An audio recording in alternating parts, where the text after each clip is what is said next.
Hello Daily Drafters, and welcome to the continuation of the Kamigawa Neon Dynasty Archetype Skeleton set review. Here at Daily Draft, we do things a little differently when it comes to set review season. Rather than give a card-by-card analysis and grade each card individually, here we build what are called Archetype Skeletons, one for each color pair. This isn't a concept that I came up with on my own. In fact, it was a common way to provide set review content before card-by-card reviews became more popular. But here at Daily Draft, we'd like to bring them back as I really do think that they can be a valuable resource for determining what each of the 10 color pairs might look like prior to your first drafts of the set. Now, obviously, we won't get everything correct, and these skeletons should be used for the first few drafts of the set for you. As the format evolves and we learn more about the cards in the set and how they interact with each other, the skeletons will evolve as well. But hopefully, these provide a good baseline for you to begin the format. Before we get into today's skeleton, I'd like to give you a breakdown of exactly how I arrived at what I did when it comes to what quantities of each rarity of card that will be included in each deck. I went ahead and collected data from each of the 46 Crimson Vow drafts on the channel when it comes to how many mythics, rares, uncommons, and commons each deck had, and I took an average for each rarity. That average came out to 2 mythic rares or rares, 5 uncommons, and 16 commons. Those numbers, plus 17 lands, make our 40-card draft deck. In addition, I will allow 4 commons to be a 2-of inclusion if I deem necessary, bringing the total to 8 1-of commons and 4 2-of commons. Don't worry, it'll all make sense as we get going. Lastly, I'd like to give a special shout out and thank you to all those in the subscriber community for choosing to spend a part of your day here with me. And for those of you that aren't subscribed yet, go ahead and click that red subscribe button attached to this video. Remember, it's absolutely free, doesn't cost you a dime, and you'll then be able to stay updated all through preview season and into draft season for Kamigawa Neon Dynasty. With that out of the way, let's dive into our skeleton for the day. Today we'll be taking a look at blue-black, which I have a sneaking suspicion might at least start out as one of the more popular, if not the most popular archetype in the format, because of ninjas and rogues. We will first take a look at Silver Fur Master here, which is a blue and a black for a 2/2 creature rat ninja at uncommon. It has ninjutsu for a blue and a black, which we'll get into in a second. It also says that ninjutsu abilities you activate cost 1 generic mana less to activate, and other ninja and rogue creatures you control get +1/+1. So clearly blue-black is looking to be mainly ninjas and rogues, like this morning's video was samurais and warriors. Here now we've transitioned to ninjas and rogues. Ninjutsu says you can return an unblocked attacker you control to your hand and then put this card onto the battlefield from your hand tapped and attacking in its place. So basically it's kind of like sneaking a creature onto the battlefield to get a hit in. And most of the creatures you'll notice with ninjutsu have when this creature deals combat damage to a player abilities, then you kind of get something. So ninjutsu looks to be... I wasn't around playing Magic when first Kamigawa block was a thing, so I don't know exactly how it plays out in Limited, but I think it looks like a fun mechanic. It looks like it might be a little bit finicky, but it is very powerful if you can make it work. So obviously Silver Fur Master is pushing us in the direction of building around the ninjutsu ability with ninjas and rogues. Our first main card in the deck here is Network Disruptor, which is a single blue mana for a 1/1 artifact creature Moonfolk Rogue at common. It has flying, and it says when Network Disruptor enters the battlefield, tap target permanent. I think in order to get ninjutsu going, you're going to need cheap, evasive threats. And I think this 1 mana 1/1 flyer is going to go a long way in being that unblocked attacker that you have.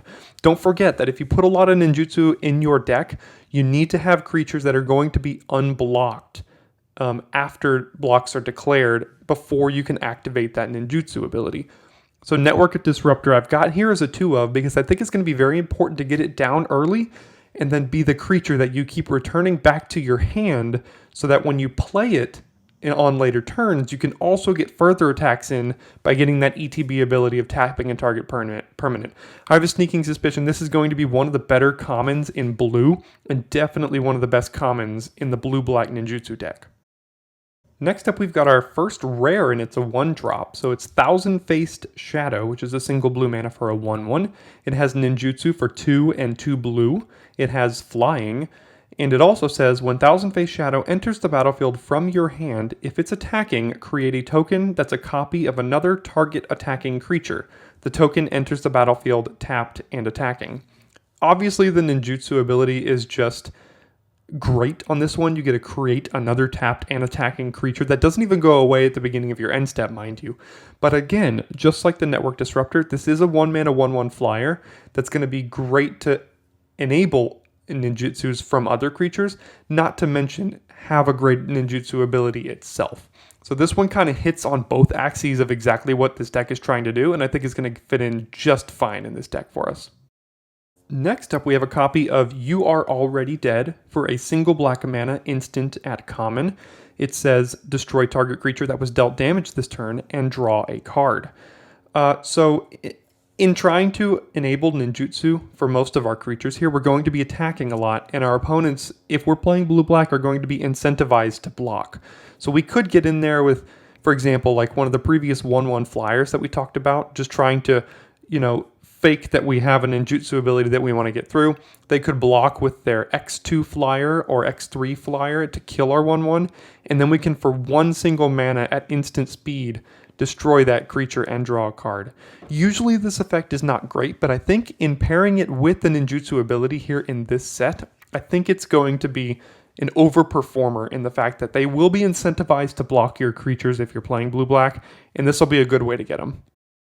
Moving on to Dokuchi Silencer, which is 1 and a black for a 2/1 creature human ninja at uncommon. It has ninjutsu for 1 and a black, and it also says that whenever Dokuchi Silencer deals combat damage to a player, you may discard a creature card. When you do, destroy target creature or planeswalker that player controls.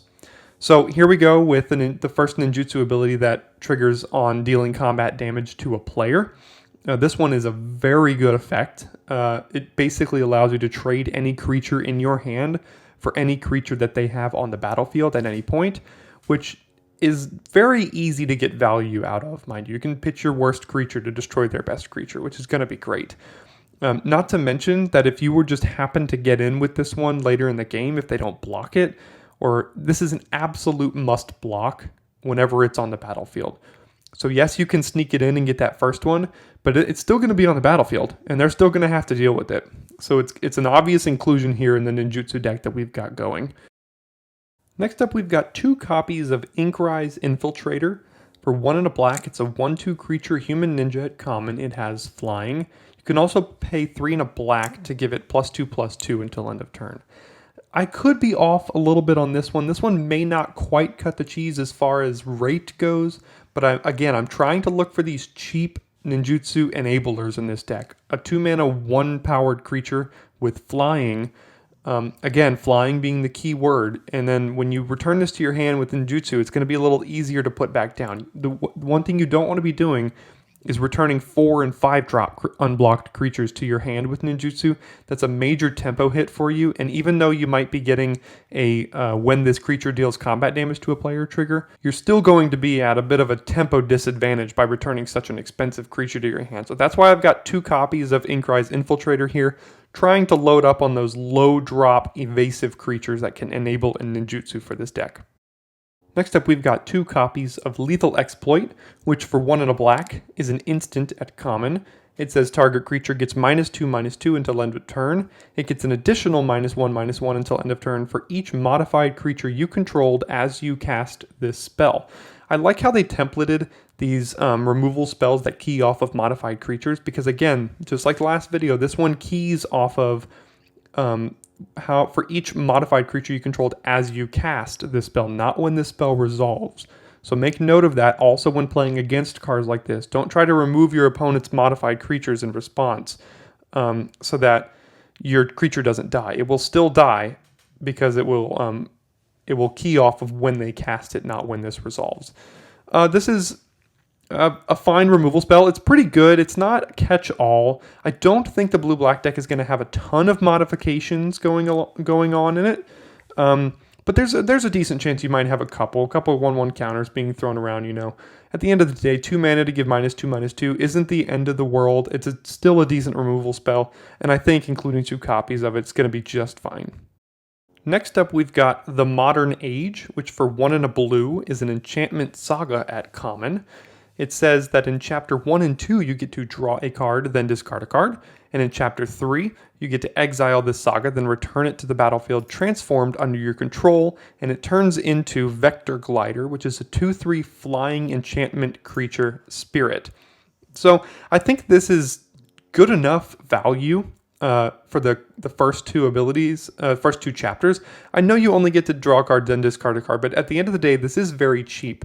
And the great thing about this is when this flips into the 2/3 flyer, that's a great thing to be returning to your hand for a ninjutsu ability, because when you then play it back as the Modern Age, you get chapters 1 and 2 over again before you get another 2/3 flyer. So I think this is going to be a good ninjutsu ability enabler for the blue-black decks because of the flyer you get on the backside and because of the multiple ETBs you can get on the front side by returning that flyer to your hand. Next on the list, we've got Moon Circuit Hacker for 1 and a blue. It's a 2/1 enchantment creature human ninja at common. It has ninjutsu for a single blue mana, and it says that whenever Moon Circuit Hacker deals combat damage to a player, you may draw a card. If you do, discard a card unless Moon Circuit Hacker entered the battlefield this turn. This is a pretty decent ninjutsu enabler for the blue-black deck here. For a single blue mana, you can sneak this in and draw a card. You don't even have to discard a card. A single blue mana, return a creature to your hand, hit them for 2, draw a card. Then this will stay around on the battlefield, and next times you hit them, you only get to loot, which is still good enough. I still think that your opponent's going to be highly incentivized to block this creature, and they won't really want to race this. If they have a 2/2 and you have this on the battlefield, and that's their only play, I don't think they're going to want to attack and then let you hit them back, unless they're highly, highly aggressive, because you get to loot and they won't. So I think Moon Circuit Hacker is a pretty good 2-drop for this deck, both in that it has ninjutsu, it has a good combat damage to a player ability, and it's also just a decent creature sticking back around on the battlefield. Next up, we've got Nezumi Prowler. For 1 and a black, it's a 3/1 artifact creature rat ninja at uncommon. It has ninjutsu for 1 and a black, and when Nezumi Prowler enters the battlefield, target creature you control gains Death Touch and Lifelink until end of turn. So something fun you can do with this is you can go ahead and ninjutsu this one in, and then let's say you attacked with 2 1/1s and they blocked with a 3/3 on one of them, and the other one is the one that you used to ninjutsu this in. You can then give your other 1/1 Death Touch and Lifelink until end of turn. It's kind of like a combat trick in a way, but it doesn't always work out. It won't always work out depending on how the board is set up and how they're able to block and how not. I think this one's a little bit finicky, but the upper end, the high end of this card is very high, so that's why I went ahead and included at least 1 copy of it here in our blue-black deck. Moving on to Prosperous Thief, which for 2 and a blue is a 3/2 creature human ninja at uncommon. It has ninjutsu for 1 and a blue. It says whenever 1 or more ninja or rogue creatures you control deal combat damage to a player, create a treasure token. This one's fine. I mean, the good thing is that it triggers not only on itself, it triggers on your other ninjas and rogues as well. But the payoff is much worse. You only get a treasure token here, which is fine, but not outstanding. At the end of the day, this one is a decent inclusion because it synergizes so well with what the rest of this deck is trying to do. But I don't think this is an outstanding common that will take this deck to the next level. Definitely worth an inclusion here, though. Next, we've got our second rare for the deck, Satoru Umezawa, which for 1, a blue and a black, is a 2/4 legendary creature human ninja at rare. It says, whenever you activate an ninjutsu ability, look at the top 3 cards of your library. Put 1 of them into your hand and the rest on the bottom of your library in any order. This ability triggers only 1 each turn, and it also gives each creature card in your hand ninjutsu for 2, a blue and a black. So obviously this is absolutely exactly what this deck is trying to do. Not to mention, it helps you enable the ninjutsu ability by giving each creature card in your hand that ability, and it pays you off for using that ability. So obviously Satoru is something you're going to want in each of your blue-black decks. I know it's a rare. This is a reason to get into blue-black if you see this card early. but you won't see it all the time, obviously.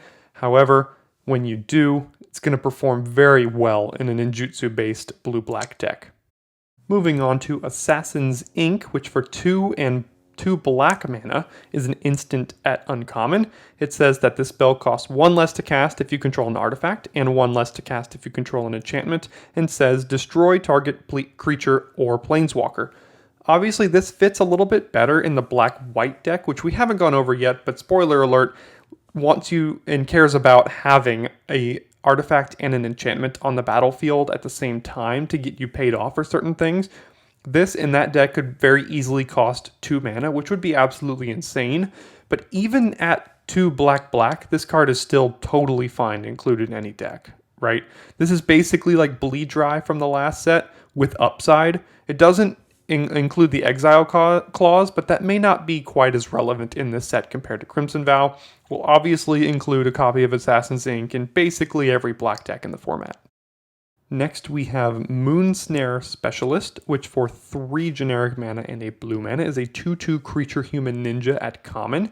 It has ninjutsu for 2 and a blue, and it says when Moonsnare Specialist enters the battlefield, return up to 1 target creature to its owner's hand. This one's a little bit undercosted for what it is. It's a 4 mana 2/2, and even if you're able to ninjutsu it in, it's kind of like a 3 mana 2/2. Yes, you do get that bounce, which is pretty good. You know, it's that Mana War effect, which I think is pretty good on creatures. I think this one might be on the chopping block early in the format. I would not be surprised if this goes either way. This one could either underperform or it could really overperform. It's a tough one to... I think they did a really good job balancing as far as giving you that ETB ability, but also not making sure that it's not too aggressively costed for its stats. So I think the jury's still out on this one, but I'm going to go ahead and include it in this deck list here. Next up, we got a copy of Mokutai Ambusher for 3 and a black. It's a 3/2 artifact creature rat ninja at common. It has ninjutsu for 1 and a black, and it has lifelink. I think this one is going to be a creature that you're going to want to be ninjutsuing. Is that even a word? Who knows? Ninjutsuing more often than not, because a 4 mana 3/2 lifelink doesn't really cut the cheese nowadays.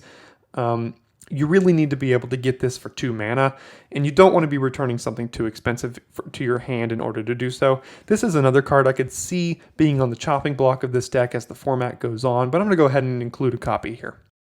Moving right along to Skyswimmer Koi for 3 and a blue. It is a 3/3 creature fish at common. It has flying, and it says whenever an artifact enters the battlefield under your control, you may draw a card. If you do, discard a card. I don't think this is the best deck for Skyswimmer Koi, but this is a generically powerful card. A 4 mana 3/3 flyer, I think, is relevant enough to warrant inclusion in most blue decks. Not to mention the extra text on this is just plain upside. You'll notice that in some of the other blue decks in this format, this will become a premium 4-drop because they care a lot more about artifacts than blue-black does. But there's a decent enough chance that even some of the creatures we've already seen in this deck build have just had the creature type artifact as well. So I think you might be getting a little bit more triggers on this than you might anticipate. Not to mention, I think the body and the flying for what it is, it's going to work well enough to warrant inclusion even in blue-black. Next up, we have Tamiyo's Completion for 3 and a blue. It is an enchantment aura at common. It has flash. It says enchant artifact, creature, or planeswalker. When this card enters the battlefield, tap enchanted permanent. If it's an equipment, unattach it. Enchanted permanent loses all abilities and doesn't untap during its controller's untap step. So this is almost functionally Capture Sphere for those of you that have played in the past, which has sometimes been quite good, sometimes been a little bit not as great. The good thing about how they templated Tamiyo's Completion here is that all of the cards with Reconfigure, it can still work on those. You can play it on the Reconfigure card even if it is currently acting as an equipment, and it will shut that equipment and the creature down, which is good. I think that is definitely upside for this format. I think blue struggles with removal generally in the last several sets, and this is probably one of the better pieces of removal that blue has gotten. So I'm going to go ahead and include 2 copies of it here because also the partner color of this deck build here, black, didn't quite get all of the premium removal spells that it usually gets. So we're going to go ahead and include 2 copies of Tamiyo's Completion. Moving on to Twisted Embrace, which for 2 and 2 black mana is an enchantment aura at common. It says enchant artifact or creature you control. When Twisted Embrace enters the battlefield, destroy target creature or planeswalker an opponent controls, and as long as enchanted permanent is a creature, it gets +1/+1. I really like this take on the premium removal spell in black. This is taking up the spot of what Bleed Dry was last set, and it's not quite as good as Bleed Dry, but it could in some cases be better. Obviously, the downside of playing an enchantment aura in your deck is that if your opponent goes and removes your creature out from underneath this, you get brutally 2-for-1. The good news is, if this resolves, you now have a modified creature because it is currently enchanted by an enchantment that you own. It also gets +1/+1, and you destroy a creature or planeswalker the opponent controls. So I think with the risk of this card opening you up to 2-for-1s, but also having the high end of providing you with a modified creature that is better on your own side, I'm willing to split the difference with 1 copy because it is a little expensive. This is another card I could see like wanting 3 or even 4 copies in certain decks that really want modified creatures and need removal. And lastly, we have Dokuchi Shadow-Walker, which for 4 generic and 2 black mana is a 5/5 creature ogre ninja at common. It has ninjutsu for 3 and black. That's all it has. However, if you can get this onto the battlefield on turn 4, and you have a 4 mana 5/5 essentially, that's going to be big game, and it's really going to dominate the battlefield for as long as it's there. Even next turn when you untap, you just untap with a 5/5. You don't have to sneak it onto the battlefield anymore. So I think just including this as top end in these kind of decks, especially if you're lacking ninjutsu, is going to be important. You probably won't want this in every deck, especially if you have enough top end already, but this is the only 5+ drop I included in this deck because we were a little bit loaded at 4, and I think this could really do some work if you're able to get this onto the battlefield as early as turn 4. I hope this video is helpful in your preparation for Kamigawa Neon Dynasty. Be sure to stick around for the next video in this series, Red Green, which will be hitting the channel at 7 AM Eastern Time tomorrow. Check out the Neon Dynasty Archetype Skeleton playlist as well to find all of the skeletons in this series in one location. If you enjoyed this content, feel free to give it a like and share it with a friend or two, as there's a decent chance someone else might like it as well. If you're already subscribed to the channel, thanks for being here today, and if you're not, go ahead and click that subscribe button to stay on top of preview season and have access to consistent high-quality drafts as soon as the set launches on Arena. Looks like that'll do it for this video. I'll see you for the next one.